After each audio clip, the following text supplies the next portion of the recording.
కామారెడ్డి జిల్లా సదాశివనగర్ మండలం అడ్లూరు ఎల్లారెడ్డి పెద్ద చెరువులో ఒకేసారి ముగ్గురు ఆత్మహత్యకు పాల్పడిన పరిస్థితి.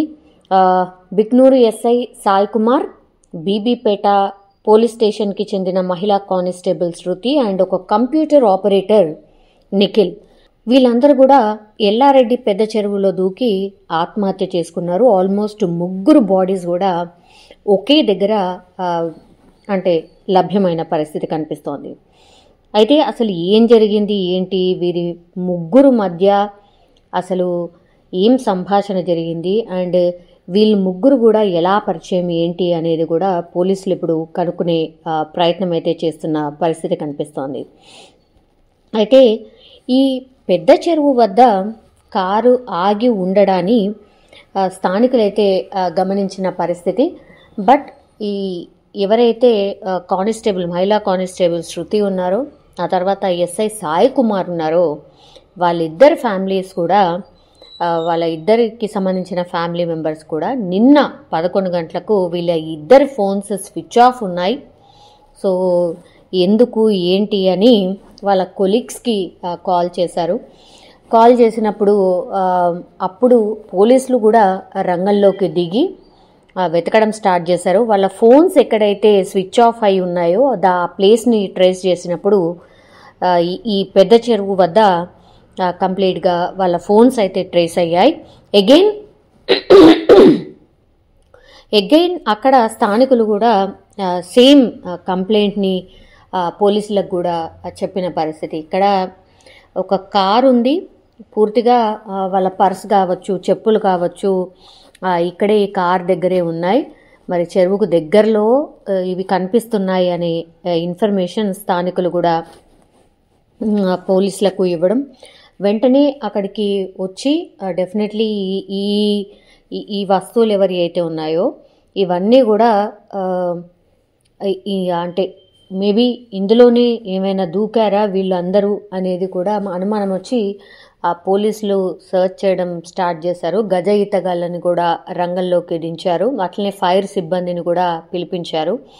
రాత్రి 1 గంట సమయంలో డిసిషన్ తీసుకోవడం, ఆ తర్వాత సర్చ్ ఆపరేషన్ చేసినప్పుడు రాత్రి అంటే సాయంత్రం నుంచి రాత్రి 1 గంట ప్రాంతంలో ఒక 2 మృతదేహాలు లభ్యమయ్యాయి. అవి ఎవరివి అంటే ఈ నిఖిల్ అండ్ కానిస్టేబుల్ శృతికి సంబంధించిన మృతదేహాలు లభ్యమయ్యాయి. కానీ ఈ ఎస్ఐ సాయి కుమార్ ఎవరైతే ఉన్నారో ఆయన మృతదేహం దొరకలేదు. రాత్రి పొద్దుపోయింది. సో గజ ఈతగాళ్ళకు కూడా సర్చ్ ఆపరేషన్ పాసిబుల్ కాలేదు, ఎందుకంటే లైట్స్ అవన్నీ కూడా అవసరం అవుతాయి కాబట్టి. అప్పుడు ఉన్నంత మట్టుకు మాత్రం వెతికినప్పుడు వీళ్ళిద్దరు డెడ్ బాడీస్ దొరికాయి. ఆ తర్వాత పొద్దున ఎప్పుడైతే మళ్ళీ సర్చ్ చేయడం మొదలు పెట్టారో ఆ లోపలే మరి శృతి ఇంకా ఆ తర్వాత నిఖిల్ మాత్రమే ఇందులో దూకి చనిపోయారా. సో వీళ్ళిద్దరిని కూడా చెరువులోకి తోసేసి ఏమైనా ఈ ఎస్ఐ సాయి కుమార్ ఎస్కేప్ అయ్యారా, ఇలాంటి పుకార్లు కూడా వచ్చాయి.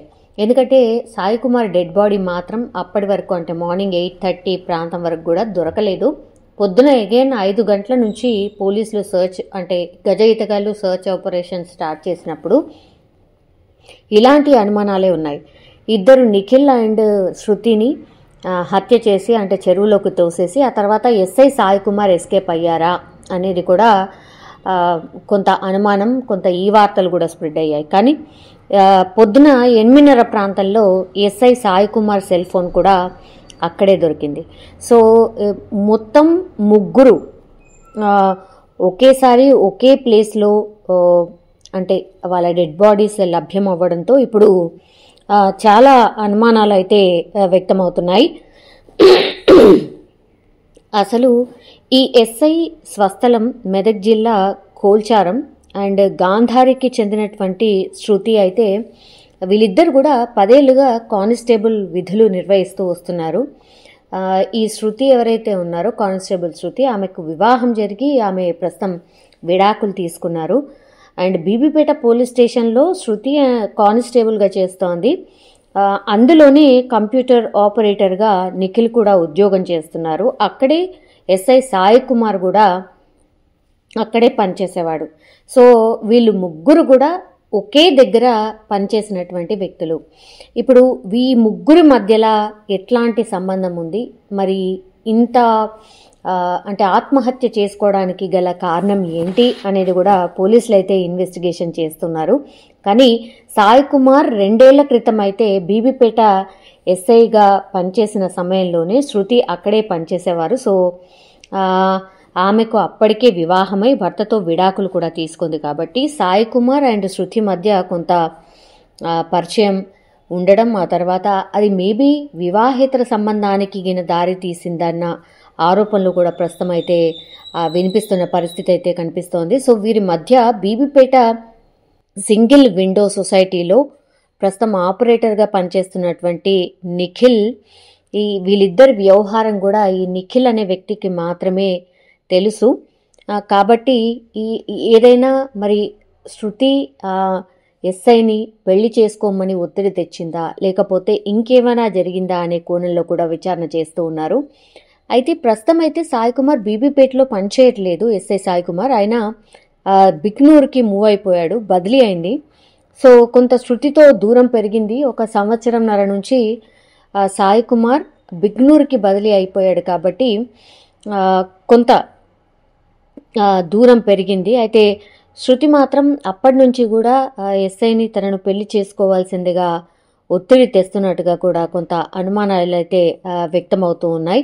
సో ఈ ఒత్తిడి కారణంగానే వీళ్ళందరూ కూడా, అంటే నిఖిల్కి వ్యవహారం తెలుసు, ఆ ఆపరేటర్కి ఎవరైతే ఉన్నారో ఆయనకి ఆ వ్యవహారం తెలుసు. కాబట్టి వీళ్ళు ముగ్గురిని కూర్చోబెట్టి మరి ఏం చేద్దాము అనే విషయంలో వీళ్ళు ముగ్గురు కూడా కొంత మాట్లాడుకోవడానికి ఆ చెరువు దగ్గరికి వెళ్ళినట్టుగా మాట పెరగడం, ఆ తర్వాత కొంత దురుసుగా మాట్లాడుకోవడం, ఆ తర్వాత ఇంకా లాభం లేదు అనుకున్నారో ఏంటో ఈ వ్యవహారం అంతా అందరి కుటుంబ సభ్యులకి తెలిస్తే ఇంకా పరువు పోతుంది, ఇంకా మనం ఏం చేయడానికి కూడా లేదు, మన మీద కేసులు ఫైల్ అయితే కూడా ఇంకా మన ఫ్యూచర్ కూడా స్పాయిల్ అవుతుంది. ఇట్లా అన్ని ఆలోచనలు చేసుకున్న తర్వాత మరి వీళ్ళు ముగ్గురు కూడా చెరువులో ఆత్మహత్య చేసుకోవడమే శరణ్యము అనుకొని మరి చెరువులో దూకారా అన్న అనుమానాలు అయితే వ్యక్తమవుతున్నాయి. కానీ వీళ్ళ ఫోన్స్ ఏవైతే ఉన్నాయో ఇప్పుడు ఇవి కీలకంగా మారబోతున్నాయి. ఎందుకంటే ఆ ఫోన్లోనే పూర్తిగా ఇన్ఫర్మేషన్ ఏదైనా దొరుకుతుందా అని పోలీసులు అయితే ఆరా తీస్తున్న పరిస్థితి అయితే కనిపిస్తోంది. ఎందుకంటే అందులో మాట్లాడుకున్న విషయాలు కావచ్చు, చాట్లో ఏమైనా ఉన్నాయా, ఆ తర్వాత కుటుంబ సభ్యులు ఏం చెప్తున్నారు, సో అందరి ఫ్యామిలీ మెంబర్స్ దగ్గరికి వెళ్ళి పోలీసులు కొంత ఇన్ఫర్మేషన్ తీసుకున్న తర్వాత మరి ఈ కేసులో ఏం జరిగింది, ఈ ముగ్గురు ఆత్మహత్య చేసుకోవడానికి రీజన్ ఏంటి అనేది తెలిసే అవకాశం అయితే ఉంటుంది. ఈ పోలీసు అంటే ఈ వ్యవహారాన్ని అంతా ఇన్వెస్టిగేషన్ చేస్తున్నటువంటి ఆఫీసర్ కూడా ఇదే మాట చెప్తున్నారు. సో ప్రాథమికంగా అయితే వీళ్ళు ముగ్గురు చనిపోయారు, బట్ వీళ్ళు ముగ్గురు ఒక చోట గతంలో పనిచేసేవాళ్ళు, ఇప్పుడు ఎస్ఐ సాయి కుమార్ ఇంకో చోటకు వెళ్ళిపోయారు.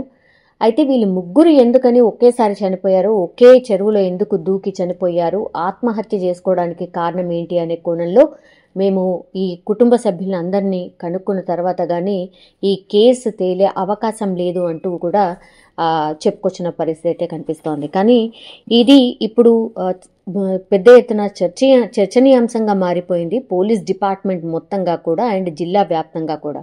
మరి ఈ కేసులో ఏం జరిగి ఉంటుంది, ఏమై ఉంటుంది, ముగ్గురు ఒకే దగ్గర ఆత్మహత్య చేసుకోవడానికి రీజన్ ఏంటి అనే కోణంలో పోలీసులు అయితే దర్యాప్తు చేస్తున్న పరిస్థితి కనిపిస్తోంది.